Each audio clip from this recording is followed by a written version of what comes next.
Word is born, I'm coming to get my culture safer, God. Word is born, I am the man. What's really good, everybody?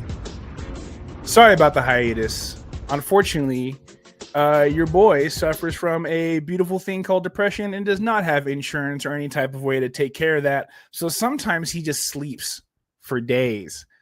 And then when a guest can't make it, rather than pivot, they just go in a dark hole. So when that happens, sometimes you don't get an episode, but hopefully sooner than later, we'll have we'll get through that. We'll get some insurance, maybe some sort of a diagnosis, maybe some sort of I don't know, stability, and then guess what, guys? Nothing to worry about. Gonna have nonstop Word Bond years. I got a pretty awesome episode coming for you. I had to pull in a good homie who is perfect for kind of the overarching topic I want to speak about today. Author, podcaster, general. I would say you got a lot of roles. I'd say generally cool guy, good dude. That's my solid, number one job.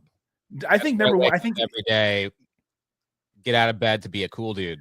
It's what you're really best at, and everything else kind of a byproduct of those things. Like the organizing, those kind of things. That's all a byproduct of just being an all around good dude. From the podcast Wreckage, formerly known as Antifada, I got Andy on the show. What's good, my mans? How are you? Boy, Big T, thanks for having me. Glad to finally be on the WIB, as I call it. Yeah. I've been kind of trying to lean into that, the WIBTV. Trying to lean into the call numbers. We'll see how that works, though. We'll go from there. But one of the main reasons I want to have you on is because, like I said, author. And you got a book coming out about the Mets, about the New York Mets. This is the Galley. Oh, it's beautiful. Metropolitans, New York baseball class struggle, and the people's team. Look how chunky it is. It's thick. It's one of thick. The longest books about baseball ever written. Is it really? Yes. That's awesome. Because it's funny because I'm not a huge reader. But for it to kind of grab me, it kind of has to hit a couple things, and this checks a few boxes for me. Class struggle, baseball. That's kind of all. That's gonna get me through it, I think. And something for you and your other LA Dodgers fans. There's an entire chapter about the Brooklyn Dodgers, and the Dodgers are talked about extensively throughout the first part of the book. They, of course, appear later on in the more contemporary chapters as a little bit more of an antagonist, but the Mets, I don't know what you're talking about. I don't know what you mean antagonists. Well, I don't know. Everybody loves the Dodgers. I don't know what you're talking about. The we epilogue just win. We don't ruin baseball. The epilogue is about the 2024 season, so how could I not talk about the Dodgers showing up to wipe the floor with the Mets and put down the magic of the gay grimace Mets season in 2024. That was the only travesty. That was kind of the only sad byproduct is that if I was rooting for anybody that wasn't the Dodgers, it was the Mets. And I think a lot of that is just I've only been to one game outside of California, and that was with you. We went to a Mets game when I was in New York a couple years ago, and I got to see the magic of the Metropolitans. I got to see the apple come out. Because we did see a home run. Do you remember what a weird game that was? A lot of unique things happened that game. I remember it was against the Reds. Yeah. I mostly wanted to see Ellie De La Cruz.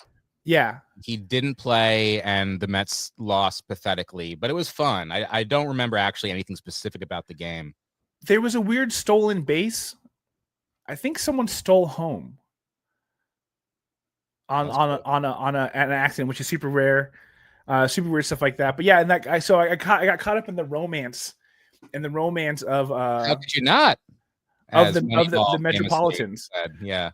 But then I was reading an article recently about the poor dogs in front of the Metropolitans, in front of the Mets stadium. It's just one dog. It's just one dog. Okay, it's just one dog. And this year, people have known that this man is abusing this dog for a long time, and he doesn't just do it at Citi Field, but Citi Field's a very good place for him to do it because it is public land. The Mets were originally a very municipal coded team, and Shea Stadium was a municipal stadium owned by the city, and now it is owned by the Mets Corporation, but the parking lot area is still New York City parkland. So neither the Mets nor the fans want this man to be showing up with his dog who's trained to hold a pipe in his mouth and wear a Mets hat and sunglasses for money, but they are powerless to stop him. He's abusing his animal within the laws of the city of New York, and the organization, to their credit, has tried to stop it. They cannot, but people have started protesting him this year. They're gonna start what? People in this past season, vegan Mets fans have begun protesting him and saying, "Do not give money to this man, to this dog. He is being abused." That's good, yeah. Because like, if you're just somebody walking by, you might be none the wiser. You might just see this cute dog with a pipe in its mouth and a hat on, that is clearly a photo op, but you don't realize that this dog is forced to do this every single game, every single time there's a thing there, all the time, and is not having a good time. I mean, it's a fucking puppy. It's super sad. And I'm so happy that they finally bring it light to that. There's a shot collar involved. Yep. Well, this guy better not start streaming. I'll tell you that much, because that's not going to work out for him. Yeah, it's crazy, but it's kind of relevant to like I said, one of the reasons why I want to have you on here.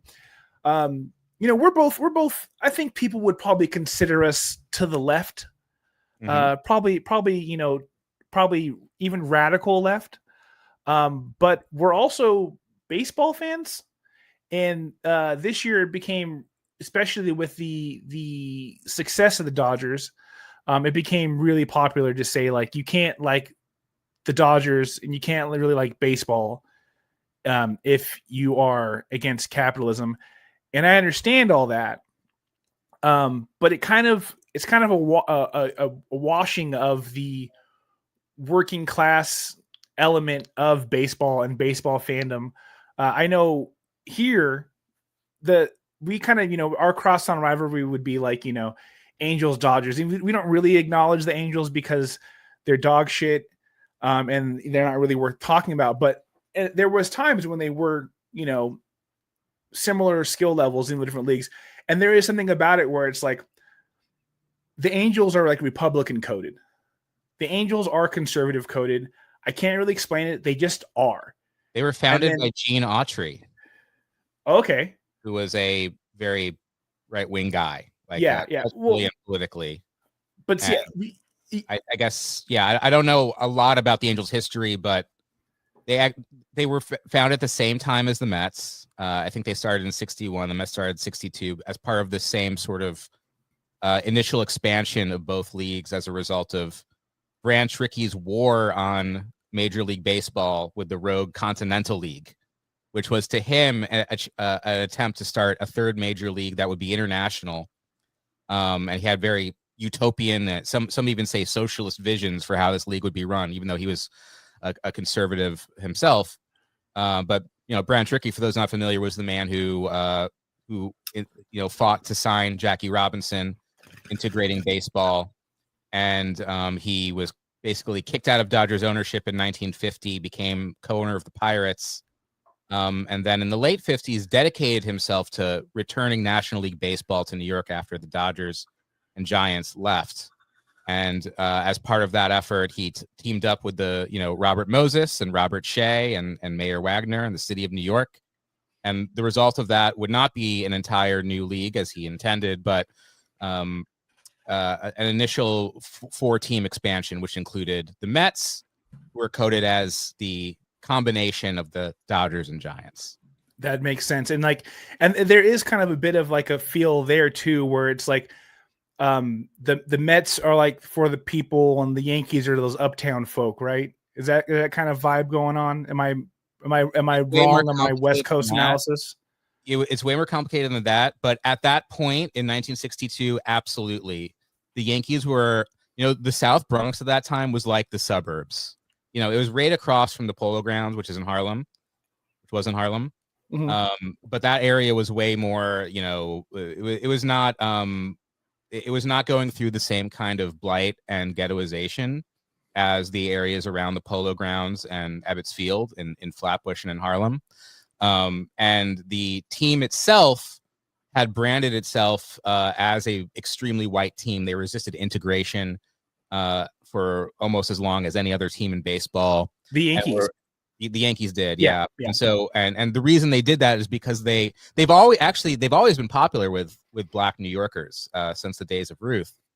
But the Yankees didn't want too many Black fans because they thought that would hurt their reputation, it would hurt their sales.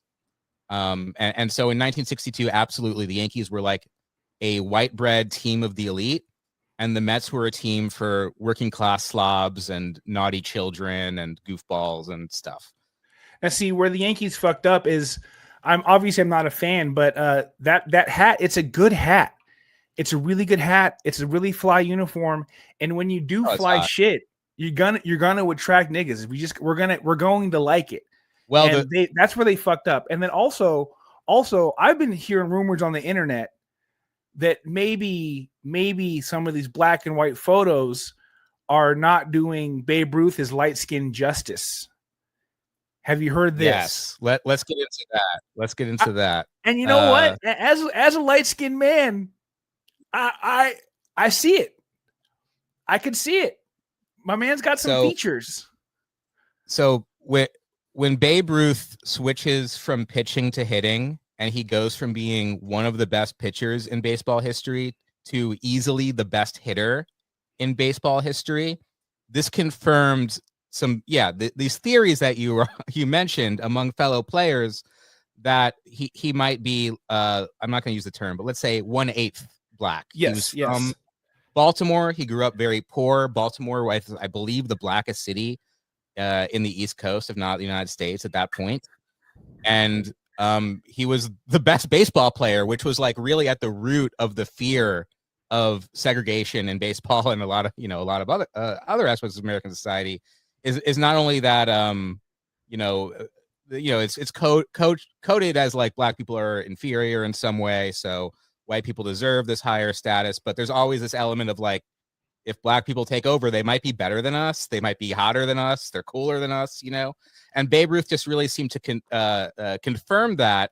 And I think these rumors began as slurs, as people, like other players attacking Babe Ruth, as they would throughout his entire career. But what's interesting is that those slurs and those rumors, first of all, almost certainly false. There's no evidence whatsoever. No real evidence. No. Besides his broad nose. That's really all we got going for us. But a part of the story that twitch muscles, and potential fast twitch muscles. If you watch that swing, watch some of those pitches, he might have some fast twitch muscles working in his advantage. But that's all I got going for that theory. He was a superior athlete in a number of ways, including his personality, and a very progressive minded guy. He had a lot of Black friends and invited Black people to the Yankees clubhouse for the first time, friends of his. But he himself was not Black. However, these rumors inspired the Black press in New York and especially in Harlem to just say, hey, there's a Black guy on the Yankees and he's the best player in baseball history. That inspired this boom of Black fans, which was part of why the Major League establishment hated Babe Ruth. That's so funny. I love how that's how racism works, is like, if like you're inferior, it's because you're Black. But also, if you're like really, really good, it's probably because you're Black, and that's also not fair. Mm-hmm. And it took a long. It's funny. It took a long time to like put that aside and realize, oh wait, we can still make money off of them. So let's go ahead and have him on the team. But that's one of my favorite things. Like that story, I just discovered that recently, is one of my favorite things, just because like I said, it's so obvious how like what the only thing they're based off of is his skill and the fact that he's pretty cool. They're like, well, he must be Black. Yeah, and there's a chapter, like I said, there's a chapter on the Dodgers. There's also a chapter on the Yankees in the book that's like positive about the Yankees, and it doesn't really fit in the book at all. I'm gonna get bad reviews about like why are there these chapters about the Yankees and the Dodgers before we get to the Mets. But Babe Ruth is so cool, I just had to do it. Yeah, he was so cool. And also, I mean, like, not to take the Michael Jordan route, but Yankees fans buy books too. All right. Yeah. So you had to do it. I'm hoping I'm not too confident they'll read them, but I'm hoping they'll buy them. Yeah, exactly. And it's funny because the Yankees would kind of keep that history of maintaining like quote unquote class with things like their, they don't allow facial hair. Mm-hmm. You have to have a proper haircut. A lot of those proper haircuts are not natural cuts for Black people. That's led to some interesting conversations. So that is all to say that within the sports fandom, it's fun because there is kind of this like baseball is one of the places where we do get this class allegiance to teams that you only really find in like European football, because there are enough teams to support that. There are enough cities that have two teams to support that, and I love that. And one of the reasons why the Dodgers are catching so much flack, as they should, Dodger ownership deserves absolute criticism for these things, was the way they went on to cooperate with ICE, allowing them access to the parking lot, allowing them access to the stadium. And then when being called out for it, like donating, well, it was something only like $20,000. It was a small amount of money for ownership to help families affected by ICE raids. And I don't even know where that money went or who they gave that money to, because I feel like if they were doing anything good, one of us would have had a friend that was like, the Dodgers just cut us a check for $20,000, but I didn't hear anything about it. I never saw where that went. Yeah. So I was just in LA, as you know, we hung out and famously went to the Jackass Art Show. That's right. Covered in the media that we were there. But I was really surprised because I had heard the story of ICE wanting to stage at Dodger Stadium. And the narrative I got at the time was like, well, maybe the Dodgers invited them to do it, but they said they didn't. And then they gave a little bit of money away. And I was under the impression that it was all kind of settled. But then going to LA, I found that a lot of people were like, yeah, I can't support the Dodgers. And going to Boyle Heights, which is a heavily Latino neighborhood, there's a mural of ICE arresting, I think it was Fernando Valenzuela. Mm-hmm. And then I went to another bar that somebody had written on the wall, "Fuck the Dodgers." Mm-hmm. So there's a real backlash against them, which I think this happens to teams sometimes when they do something that's really out of step with the spirit of their fan base, is that there is a reaction and people have to deal with their mixed feelings about it. Exactly. And that's what's kind of funny about it is, I mean, honestly, if real heads who've been caring about social justice for a long time, they were never Dodgers fans because of Chavez Ravine, because the way that the amount of people that were displaced to build the stadium, that's no secret. But then the Dodgers go on to become champions of immigrant players. Yeah, in the 80s. That with things like, Fernando being one of the greatest pitchers of all time. Rest in peace. Yeah. I think arguably I'm definitely the first Mexican superstar. Yeah, and he revolutionized baseball in a way similar to like how Babe Ruth did and Jackie did, which was suddenly a massive new demographic of people. Baseball had always been played in Latin America, but it didn't reach there wasn't the sort of interest in a major league team like there was for the Dodgers in the 80s because of Fernando Mania. Exactly. Yeah. And it was huge. I mean, we're not even, I'm speaking strictly, immigration, but then, yeah, of course, Jackie Robinson, the first Black player ever to play in major league, through the Brooklyn Dodgers, but through the Dodgers. And then, going on to the Hideo Nomo story, they had to do a lot of work with Japan baseball and with immigration to make that deal happen. The deal is, and correct me if I'm getting any of this wrong, the deal is when you play in Japan, you're contracted to play there until you retire. So he retired at like 22 years old or 20 years old. And in order to do that, and they had to fudge a bunch of paperwork and do all this kind of like sneaky law swerving stuff to get him to play for the Dodgers in the 90s. There's a more standardized way this happens now with Japan, but yeah, I'm not sure how it worked back then, but definitely, something that we were kind of dancing around before is that, or you mentioned like that teams have these kind of class characters or, cultural characters. And I think, a good team does that. A good team earns that character somehow through like some amazing season or some narrative of the team. And what's really fun about sports is that teams emerge that have these really interesting narratives, and we can confidently describe what it is about the Mets or the Yankees or the Dodgers or the Cubs, what those teams mean, like what their history is, what their fan bases are like. Which, and not all teams are like that in baseball or in any other sport. Some teams are just like generic team, either because they're very young or because they've just never, like the Rockies, for instance, like what the character of the Rockies is that the stadium is weird and they've never won anything because the owners don't spend any money or whatever. But the fans, there's some teams that don't have these characters, and sports is so much more interesting when they do. Especially from our perspective, because we're interested in trying to read politics into things. And it's not just us, like, sometimes it's us kind of like fantasizing and putting things there that maybe aren't there. But the Mets and the Yankees and the Dodgers absolutely have a very political history, which makes it so much more interesting to watch their trajectory, game by game. It's funny because, like I'm very much like a person who, I mean, I don't care if I would prefer for some people not to know about your politics. If you're an athlete I don't give a shit. I think that it's funny that the Dodgers very publicly were cursed this year by Charlie Kirk when Blake Trinan wrote Charlie Kirk on his hat after he was killed and then never won a game again. Oh, wow. Did you know that? Yeah, so he wrote Charlie Kirk on the side of his hat. So corny, so cringe. I don't need to know that, dude. I knew you sucked because of your goatee. I just knew that we weren't going to agree on anything just because of your face, your hair. And then you did that, and you know what? You lost every single game you pitched after that. He sucked. He sucked, and he stuck with it. And I want my baseball players to be a little superstitious, to be honest.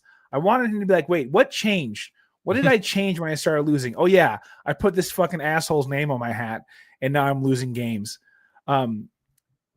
But we can't ignore the actual like things that are happening. So yes, I love that. I like the Dodgers. I think some of my favorite players, I don't even agree with their politics. I don't think me and Mookie Betts actually agree on anything political. I doubt we do. I'm a fan of him because he's one of the few Black American players in the MLB. There's only like 15. There's a lot of Black players. There's a lot of Black players. Very few. But most of them are Afro-Latino. And no knock to that, but it does say something about how racist baseball is still, and that we don't bring kids up to play.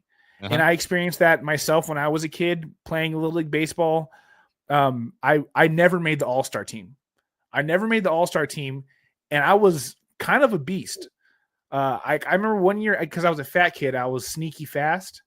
One year I stole 15 bases.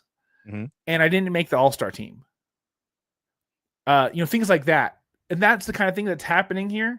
So there are these things that are happening with baseball and with these teams that are political, that are not the players. And we can't avoid that. But also there's something else that's happening where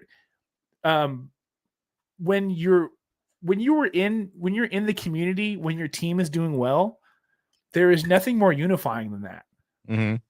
And that just feels so good. Like I'm sure when the Mets were on that tear, I'm sure there was a buzz in the city, at the bars, at the, everywhere you went. When you saw someone with a Mets hat, there's a different nod you give them. It just feels good. And that's the intangible stuff that I think goes a lot further than the actual evil that's happening. Yeah. I mean, on that last point, this is why like I said, the epilogue of the book is all about the 2024 season, because I was writing about Mets history and I just happened to be finishing it while the Mets were like really in their element, like having a classic Metsian season where they go from worst to first out of nowhere, and what seemed to be the turnaround was like them kind of making a bunch of in-jokes, including about Gay Pride Month, including about the song OMG. And so I got to just write about it as it was happening, and it takes the form of a journal where I write about it day by day. And then as they are approaching the playoffs, I start going to Mets bars and like meeting people there and like watching like these friend groups form out of the excitement about the Mets. And there's like this social situation that was just so exhilarating. And I think obviously sports fans are always rooting for their team to get the championship, but like a big part of that is that they're rooting for those friendships to be revitalized, or like they remember their connection with their parents or whatever, like whatever joy that team brought you in the past that you stuck with them, you're kind of waiting for that to come back in this spiritual way. And then so yeah, it's your comments about like your history in Little League, and the decline of Black American players in major leagues. This is like a really a big key to the book, of tracing the political history of baseball, which is player production and how player production kind of responds to dynamics and class demographics in the United States. And so the part of the reason Black players start playing in the major leagues in the late 40s and 50s, and by the 60s have really taken over the game. Like by the late 60s, the top hitters in both leagues were all Black. And what happened to that? Why did baseball stop being a Black American sport, or why didn't that progress continue? Well, it's because if you look at who the players in baseball are today, the player production process, because players are produced, through material processes. It's middle class and wealthy white Americans and Black Americans, but mostly white, who are able to be funded by their parents or go to like really good school districts or good schools, to be able to train at a high level from a really early age. Or it's kids who get that same training in Dominican Republic or Venezuela, and to a much lesser extent now Puerto Rico, because player production is much cheaper there. It's just the exact same thing as NAFTA and offshoring and the sweatshop system, but with player production. And so Black Americans get left behind in that. Yeah, it's exactly that. It's they've been priced out of it. It's before everybody had access to the same amount of resources. Everybody was practicing for the same amount of time. And so the natural players who were better were able to do that. And now somebody who is, slightly above average, they can get a batting coach, and they can get they can go to camps, they can do travel ball, and they can now train to becoming an exceptional player. And if that same, some other kid who had the same accessibility, but, a higher skill level, a higher talent level, I should say, would have surpassed that, but people are just priced out of that. And we see that with lots of sports. That's definitely something I'm trying to I would really like to address and see in making, golf a more accessible thing, because I think golf is a working class thing, and it should be something that's accessible. But it's made to seem like you can only do it through country clubs. You can only buy brand new clubs. You're spending $150 for a round, but it's like, no, that's not it at all. And it is about that accessibility and allowing, giving people the opportunity. Because a lot of these kids, if they have the opportunity, you would see a lot more people shine, and not specifically, Black kids, but just, lower income kids, anybody who doesn't have access to, even if their parents have money, maybe their parents don't have money and the time to do travel ball. If we can make these resources more available to the kids, it'd go a lot further, and we'd see a whole new, we'd see people, because the whole dream of getting out of the hood by becoming a talented, rapper or, basketball player or athlete or whatever, that's gone now, because, now that same route is being taken by suburban kids who are now who are now doing basketball camps every weekend, and now have crazy handles, and now they get that opportunity. Yeah, or someone from the Balkans, right? Like I think that's the same thing exactly in basketball, where like as the global market expands, and people are training in basketball all over the world, you're getting these amazing players coming out of places, where where maybe training is cheaper, or just like the populations are so large, you're going to find really exceptional players that are capable of playing in the NBA. And so what I one of the things I sort of hint at the book, I wasn't able to go into it too far because it's a book about baseball, but that baseball was obviously the most popular American sport until the 60s or 70s. Football starts overtaking it because it's more telegenic. And then in like the aughts and tens, basketball overtakes baseball. And one of my theories for that is that basketball became a black sport, and it became a black sport because black players were not only because they were so good, but also because they were very entertaining and expressive. And like it revolutionized not only the way the sport's played, but the way you could act as an athlete in basketball. And baseball always resisted that. It always had this attitude of this, we're keeping sports and politics separate, and players shouldn't express themselves too much. And so I think the inability of players to really be characters and to express themselves, and, you know, whether it's ugly or good, you know, it's much more interesting. You know, Kyrie Irving is such an interesting player because we know all these weird things that he thinks. We know what a weirdo is. And like you said, that is definitely a thing, is that in baseball, you don't really have the opportunity to be a personality, which is why when people do, when they're able to do it, and that's what's cool about things like, about like social networking and all that stuff, and the internet is like, yeah, okay, so the Dodgers, their ownership did a bad thing where they, enabled ICE to do this. But am I supposed to root against Kike Hernandez, who's going on his Instagram saying fuck ICE? Like, how am I going to root against that guy? It's like, I'm kind of seeing it happen more, but unless your personality is just like positive guy, baseball wants nothing to do with you. And basketball made that to where it was unavoidable, because you're not going to have your moment in the dugout where they can just take the cameras off you. Your moment's going to happen right there. That's why the Isaiah Thomases and the Dennis Rodmans were so important, because their personality was there on the court on full display. And baseball is really kind of made to where they can control all that stuff. You can all that stuff can be pick and chosen when things are shown. Or if even if you're on a team where they let you express yourself in various ways, in your hair, or what you wear or whatever, besides the uniform, you'll get attacked in the media. Like, I remember when Lindor came to the Mets, the media and fans, a lot of fans just attacked him all the time because he had like Zoomer, like he had like a Zoomer blue mushroom cut, and people just hated that this guy had colorful hair and he was smiling all the time. And obviously there's a racial coding to that, but now we all love him and we love that he's a character and that he talks to everybody.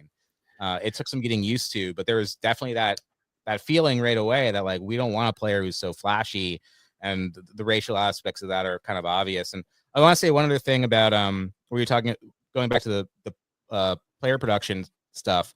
One of the heroes of the book is Dominic Smith, who now plays for the Giants. He was on the Mets in 2020 during the bubble season, and he led the Mets versus Marlins walkout at Citi Field after the Kenosha shootings. And there's a lot of teams that did these walkouts. It was inspired by the NBA going on a wildcat strike after those shootings, starting with the Bucks. And for several days, Dom Smith was doing these really emotional interviews talking about his past as a black man in baseball, and talking about the racism he experienced in the minor leagues, the racism he had experienced just at spring training in Florida, and then brought it back to his youth growing up in South Central LA. He was able to get a scholarship to a good training academy that they have there, an urban training academy. And there's a few of these throughout the country, but there's, when he started playing travel ball, he saw the facilities for white kids all over the country. There's way more of them. They were way more populated. So like, even if you're lucky enough to get that scholarship, just the numbers are against your favor. Yeah. So he started a nonprofit called Black Futures that tries to get more kids like him to get professional training.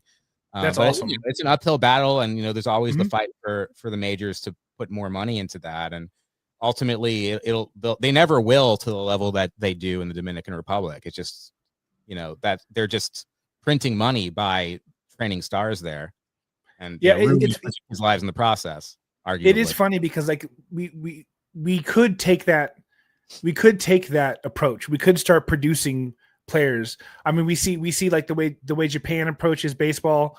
We could do that. We could even be like just in general funding more sports in the schools, but we're not doing that. And because at the end of the day, because of outsourcing, because of the way the international market works now, like all owners care about is like, who can I win with? I don't need to invest in my community because I can just get somebody, like you said, from the Balkans and we'll be good. And it's really interesting to see. And another thing that's funny about you mentioned 2020. So I've always been a baseball fan, but I didn't really like lock in like I did that year. And it was because I was bored enough to finally pay attention to pitching. That's when I was like, oh, I always watched my whole life, but I really fell in love with it that year. But that was also this time where sports were like doing a political thing because everybody was doing a political thing because it was like the height of all of it. And then they did a pretty good job at like stuffing that out. And now that's kind of gone. And it's funny now, the only time you do see it is from the right, is from the conservative players who feel like they're under attack. So they do things like put Charlie Kirk on their hat or, MAGA on their gloves.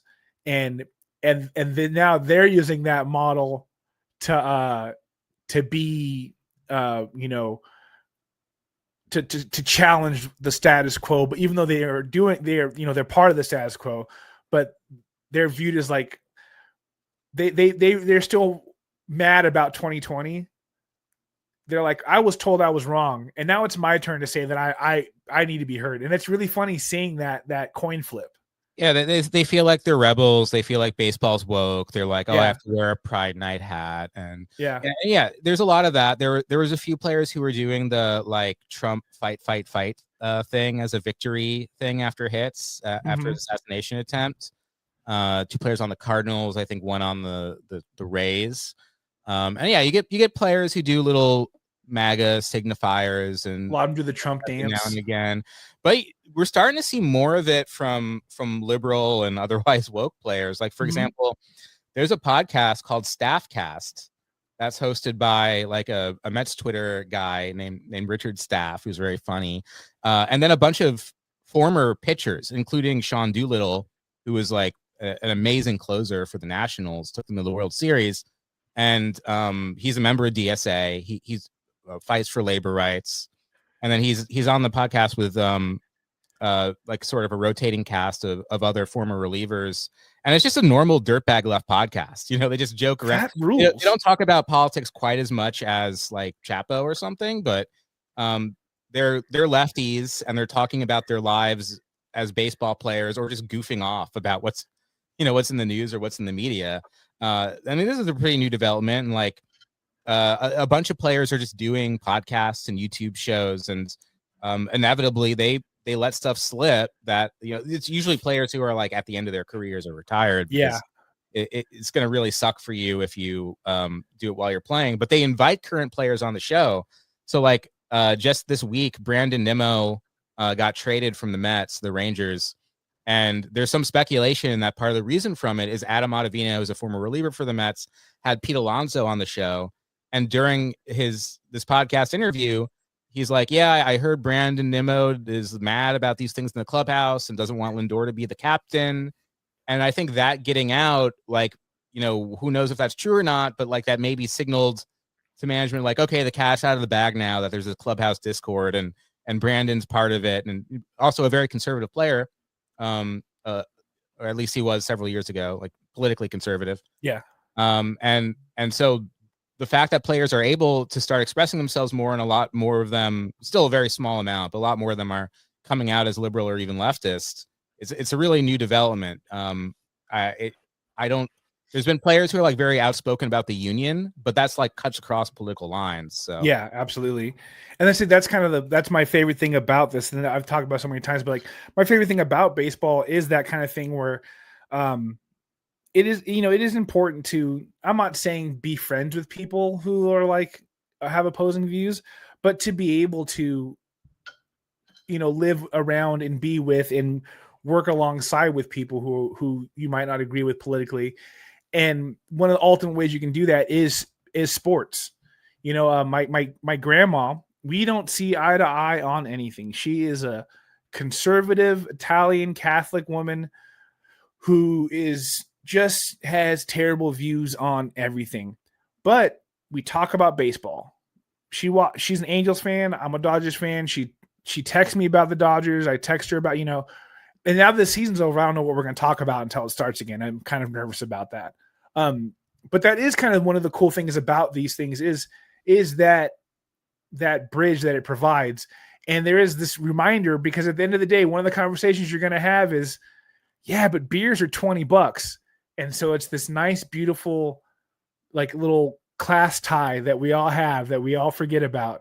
And it's awesome. And I think it's important to have interests that are not that important, but also mean a lot to you. And maybe can bring a little community. So whether it's like sports or something like that, I think it's a good thing. And I think at the end of the day, what I did realize, and not to sound corny, but it's so true, is that there is no ethical fandom under capitalism. No, I mean, I think there is this sort of fantasy of like cult team, like, especially in football. There's like left wing teams, like St. Pauli, famously, from Hamburg. And I think there's, leftist sports fans always kind of have this fantasy of like maybe making their own kind of like hooligan, like lefty hooligan club at a baseball game or whatever. And there's a lot of reasons why like that kind of culture just doesn't translate to American sports culture. I mean, it exists in the MLS, but it's like largely imported by European and Latin American fans. But besides that, I just think that baseball, the class history of it is a big reason why it's got this kind of apolitical air to it. It's when I started writing the book, I had this theory like, oh, maybe the argument is baseball is this working class sport that was taken by the capitalists and privatized and turned into this big business. But when I started reading about the history of baseball, I found out that no, that is actually not the case. Baseball was invented by the middle class in New York, and those fuckers. And the way that they developed the game from like a folk game, that was played in like a million different varieties by children on, all kinds of people all over the country, mostly children. The way they standardized it into like this diamond and these positions and these, increasingly technical aspects of these positions is because they were middle class and they were treating it. They were like expressing their view of work and their, their desire to set up this efficient factory line. But then also their desire to smash it, to like hit a ball with a stick really hard and run around and cause chaos and get around the whole production process and get back safely home. And that's how you win, but it has to be balanced. And that's the story of the American middle class right there that I'm trying to like unspool throughout this book. I'm excited about it. How much longer we got to wait for this book? It's coming out at the end of March 31st. So you can get it for opening day. Awesome. I am so excited for it. I'm really looking forward to read it. What's it called again? Tell the people about it one more time. Oh, the Metropolitans, New York Baseball, Class Struggle, and the People's Team from Astor House Press. You can pre-order it now, but, comes out in March. You guys, if you're listening to this, you can't see it, but the book is also beautiful. The layout, it's gorgeous. I really like it a lot. It really speaks to my aesthetic. Oh, we're not doing video? No, we're doing video. We're doing video too, but people are also going to listen to it. Okay, got it. But speaking of the New York Mets, you're back in New York. You just visited. We had a really good time. I was glad I got to hang out with you. And now you're back in New York, and I'm just curious, what's it like under Sharia law? How's that going? Like you were talking about before, with the that vibe in the air of everybody's like everyone's suddenly comrades and hanging out. That was definitely the feeling a couple of weeks ago when Mamdani won. I wrote an article for New International magazine about the feeling in New York during the end of the campaign and election night. That it was a beautiful New York experience. It's like even though not everyone supported him, he won with just the bare majority. There was Zoran canvassers all over the city for weeks, just having conversations with people, and it would start off. You might want to talk about the bread and butter stuff, the free buses and that kind of thing, but you're talking to people who are like skeptical of voting or skeptical of socialism or whatever. So these quickly become conversations that are just the kind of conversations we have on podcasts. Like, is it possible to defeat the ruling class? Is it possible to have anything good in life? Should we vote at all? Should we do something? These are what people were talking about all over the city.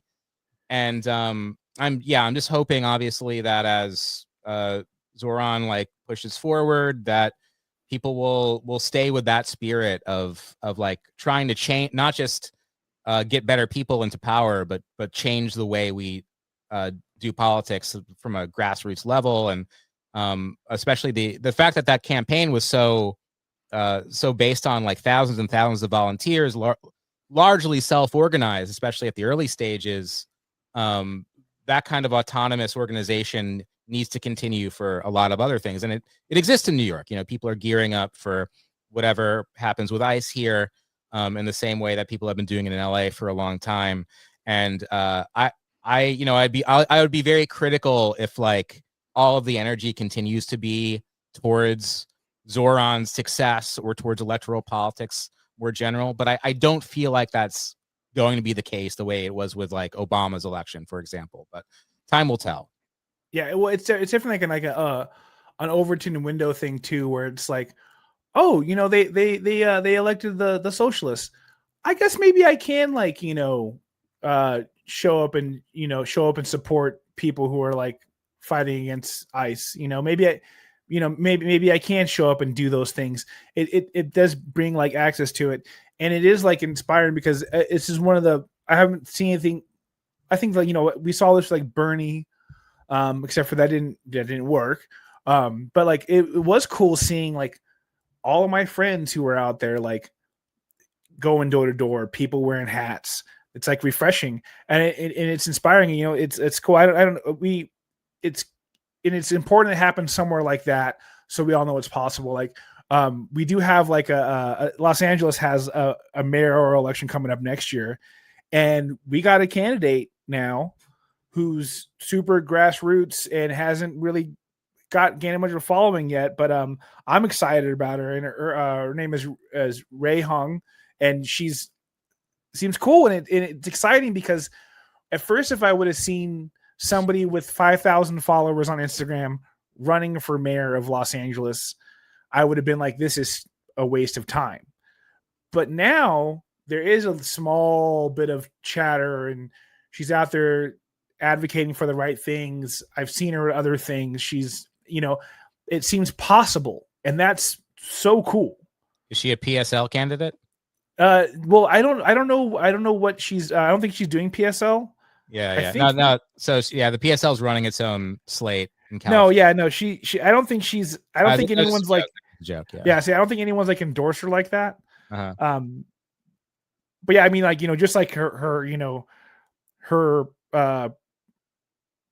bio on her Instagram just says, housing for all, fast and free buses, real safety. And then she's been talking all about, the anti-ICE stuff and doing all the rights, all the good things that with the right support could be a positive thing. And that's something we weren't able to get excited about even 9 months ago. Yeah. I mean, so it's pretty cool. The amount of political organizing that I saw just in a short time in a extremely rainy LA was really inspiring, especially the people watching Home Depots every morning, every day, every Home Depot in LA County, as far as I can tell, and just watching every car that comes in and out, waiting for ICE, so that just on the chance that they come, they can like warn people, like sound the alarm and get people out. It's really incredible. And then I listen to LA podcasts too and get kind of like the left liberal perspective on the politics of the city. And so things seem like they're trending in the right direction there. Obviously the riots in June were like I think a signal to ordinary people everywhere in the country that like, all right, the fight's here, and actually you can fight and win. And it's cool, like that stuff hasn't really stopped. Something's always happening. And to speak on what you're talking about, it's cool because, like you said, the organizing in California and Los Angeles and the Inland Empire and areas like that, it is mostly direct action on the ground kind of things, because the electoral part has been such a lost cause. It's been such like it's felt futile every time, where it's like, I don't know if I'm going to get my candidate anywhere, but I know I can hopefully help these people not get arrested, and I can fill these bellies. Yep. So the focus has been there, and it's cool that now that that system exists, and if there is somebody we can actually get behind, it's the options are there, and hopefully this fervor continues, as the Olympics are coming up, because it's going to be very important. It's going to be very important that we have somebody in there who is not one of the many tyrants who are probably going to be in there, to make sure that, honestly, to ensure that the minimal amount of people die in the process of the Olympics happening in Los Angeles due to displacement that's going to happen here. So it's really important that this stuff does get paid attention to right now. You mean that's like, sounds like it's going to be a pretext to like really clear the city of homeless people in some way that's more brutal than what they've been able to do previously? Exactly. Like, I mean, it's gonna be that, but worse. It's gonna be what they're already doing, but ramped up. And because I don't know of any official plans for this to happen, but that's just what happens with the Olympics anyways, regardless of where it's at. Yeah. I think I remember on LA podcast, they interviewed one of the No Olympics people, and they kind of laid out their vision of what was going to happen that was based on the certain like laws and designations that go into effect. So the combination of the general displacement that happens in the Olympics anyways, and it happening in LA that is so anti-unhoused, it's gonna be brutal. Yeah, and if you're listening to this and you're not following No Olympics LA, like, get on it, because it's they don't have the following that they deserve. People don't understand how important this is, because this is where fandom in sports is directly politics, because the Olympics. Sorry, excuse me. The Olympics are just a weird excuse to get nationalists at the expense of a lot of people. And let's not forget what happened in 1968, the Mexico City Olympics. Massive student riots all over the city surrounding the Olympics, and Vietnam and other issues. And then you also had a lot of athletes making political statements, most famously the runners, who gave the Black Power salute, and other things that they did to receive their awards that was in solidarity with working people, with colonized people. I mean, this was along with what was the outspokenness of Muhammad Ali, Kareem Abdul-Jabbar at the same time. This was like a major change in sports, and when sports starts becoming political in that way, which it does. When like the movement, like the revolutions in the air in general, like this is why 2020, like sports became so woke that year, kind of like after just 2 years after Kaepernick was blacklisted for doing the same stuff, like suddenly every player was taking a knee for the national anthem.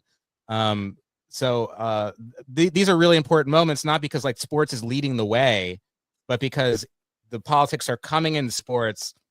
And then that shows the biggest audience possible. Like, you're talking about the Democratic Party as the way into getting a big political audience. No, sports is the way to do it. And I always wonder what would have happened in 2020 when Obama calls LeBron James and says, stop this general strike. There's an election happening. If LeBron had said, sorry, Mr. President, we are not only going to continue this strike, the sports strike, but we're going to call on workers everywhere to strike. Yep. And we're gonna like bring back the George Floyd uprising on a labor level. That's probably the only way that would have happened. Yep, exactly. I was so fucking I was so fucking mad at Obama because we had not heard that motherfucker say anything in years. That motherfucker was silent. He was producing Netflix specials, not saying shit. And he decides to fucking come up and he didn't say a word all 2020. He didn't say a word during the entire George Floyd uprising. Oh, importantly, that was one of two very important calls he made that year. The other was calling all of the Democratic candidates on the eve of Super Tuesday and saying, drop the fuck out and align behind Biden. Yep. Two instances he stopped. Yep, he stopped the literal movement of the proletariat with a couple phone calls. Yep. And he could have done something. He could have actually like made a huge difference. And he just fucked. Unforgivable. What a piece of shit. I mean, it says the political class are enemies. You know? Exactly. So Never forget that. And never so forget that. Say Obama is an asshole or he sucks or whatever. It's just to call an enemy an enemy. Exactly. It's a bitter pill to swallow, obviously, because his campaign was so inspiring. It was so inspiring. It was funny. You see, I just saw Shepard Fairey just did a new series. Did you see his latest series he just did? Oh, it's a collaboration with Damien Hirst. Really? Oh, yes. my two faves getting together. Yeah. All right. It is so funny. Like if you would have told too? No way. Like you need to calm down. The world couldn't handle that level of art. If you would have told me in like 2004 that Shepard Fairey would be doing a collection with Damien Hirst, I would have told you to kill yourself. I'd have like, no, not my guy. My guy likes punk rock and rap music. There's no fucking way.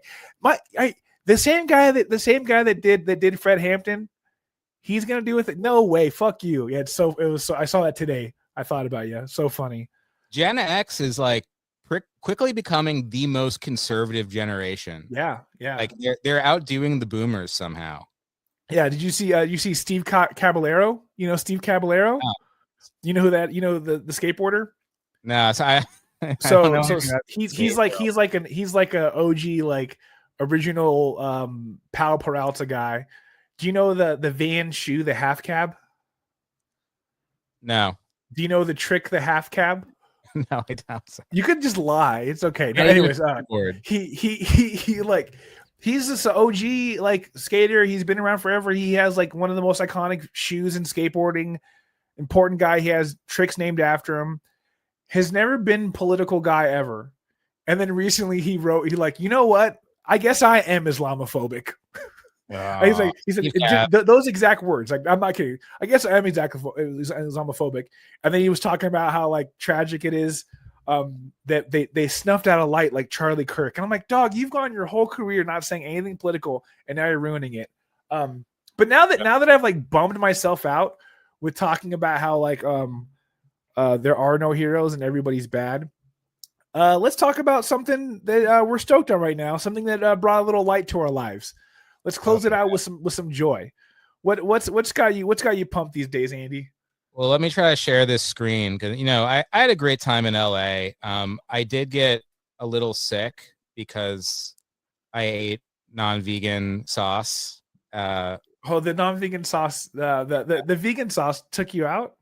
That did take you out. I ordered a vegan sandwich at Cantor's Deli, and the sauce that came with it, the like a French dressing, was clearly not vegan. But they put the plate down there like, here's the vegan. And so Antonio was like, dude, that's not vegan. I'm like, are you sure? He just, I just like baited him into lying to me. And I ate that thing, and I think it's just because I ate too much food in general that night. I did that to you. That was my fault. No, it wasn't your fault. Well, no, because the thing is, got me. No, if I had not told you that it was not vegan and you were just eating it, and I would have just let you do your thing, your body wouldn't have known it wasn't vegan, and you would have processed it so. But it was in the back of your head, subconsciously, your gut knew that there was dairy in it, and you would have not known. You would have been none the wiser, and your body would prevail. And I'm sorry that I did that to you. I should have minded my own business. That was my fault. I learned. I hate when people do that to me. I think I've been like 97% vegan the last couple of months. I'm going to try to ratchet ratcheted back up towards 100 after that incident. But anyway, so I was feeling not too good that weekend. And then on Sunday, I went to, it was raining all weekend too. And on Sunday, the sky is cleared. The sun came out in the morning. It poured again later, but in the morning was good. And I took the bus to the Hollywood Farmers Market, which is, I've been there twice now. I think it's easily my favorite thing in LA. So many beautiful fruits and vegetables, many of which I'd never heard of, and that's my favorite thing to do. Yeah, I'm like, what is that thing? And so I got this watermelon avocado, which you can eat the skin of. The skin's very thin, so you can eat it like an apple. I got a bitter melon and some kind of Thai eggplant, and made a curry back when I was back in New York. Nice. Wait, did you fly back with these fruits? Oh yeah. Nice. Carry on. Nice. I got Sapote Blanco. Are you familiar with Sapote? No. Put me on. Yeah, it's a fruit that is I think it's kind of related to an avocado, or the closest thing from North America is the pawpaw. Have you ever had a pawpaw? That's like a northeast. Yeah, so yeah, thin skin, very creamy fruit inside. And there's one called Sapote Negro that I had in Guatemala that is literally just nature's pudding cup. Like when you get a ripe one, it's really soft. You can just eat the chocolate covered fruit with a spoon, and it tastes like chocolate pudding. I am not exaggerating. I've seen people eat that, and I want it so bad. Those are impossible to get in the US, as far as I know, because these fruits can't really move. They're like very non-commercial. But at the farmers market, these guys were selling a few different kinds of Sapote, including Sapote Blanco, which is like a white pudding cup. And so awesome. Oh, it was great. You gotta try it. It's literally like, I will. That's unbelievable. What else did I get? I got some awesome plums. Oh, I got these terrible apples. I saw these ugly apples I'd never seen before. I was like, what's the deal with these? He's like, oh, these are the colonial apples that the British propagated everywhere. And you should know they're very bitter, awful. and they, most people don't like them. And what? So I bought a few of these things, and indeed they sucked. I think those were like the whole. That's why they only made ciders and pies out of them. Yeah, it's more for only good if you like bake them and cover them in sugar. Yeah, that's awesome. That's awesome. Yeah, we love some fruits. Check out fruits. Check out fruits. Go to your local farmers market and check out fruits. That's the way to go. Something I'm excited about right now is it's very relevant to what we were talking about today.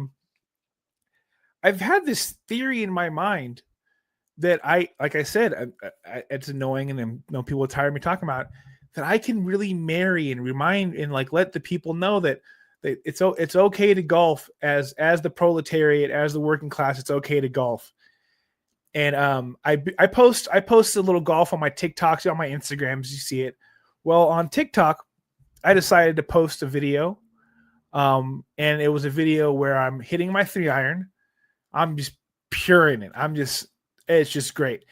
And dubbed over it is the audio from the Charlie Kirk incident. And my club hits the ball at the same time as the shot happens. Oh, and wow. It's beautiful. It's perfect. It's really nice. And I did this, and the reason why I'm saying this is because at first I was like, I was just ready for just people to be mean to me, and like rightfully so. If you're a conservative, you get to get mad at me with this. Well, it kind of blew up a little bit on the TikTok, and nothing but kind words, nothing but kind, sweet people having a nice time in my comments. And then a lot of people being like, I didn't know I like golf. Turns out I do like golf. And I think that that's what we're doing. We're gonna take golf back. We are gonna turn, because the thing is, I've seen those posters that say turn golf courses into like a public sex forest. A public sex forest. The thing is, they already are. They already are public sex forests. Mm-hmm. You just need to have cooler people to golf with. Like you're not gonna have fun in a bush if it's just all these old lame dudes out there. We got to get us weirdos, as freaks out there, and we can, have some stroke play, some hole play. It could be a good time. So yeah, that posting that and seeing the positive feedback made me feel really good. It was really funny. I'm excited about. I've always I've wanted to interview the person who wrote that turn the golf courses into a public sex forest piece. And maybe I could get you on and you could tell him like, no, we don't actually have to. They can still be golf courses. Yeah, they can still be golf courses. Now, country clubs, you got to get rid of country clubs. Not about, not destroy.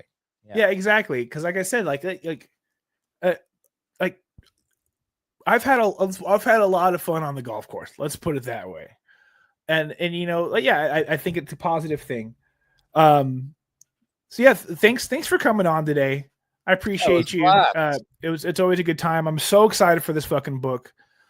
For those of you who don't, check out Wreckage. They're great. Patreon.com/thiswreckage.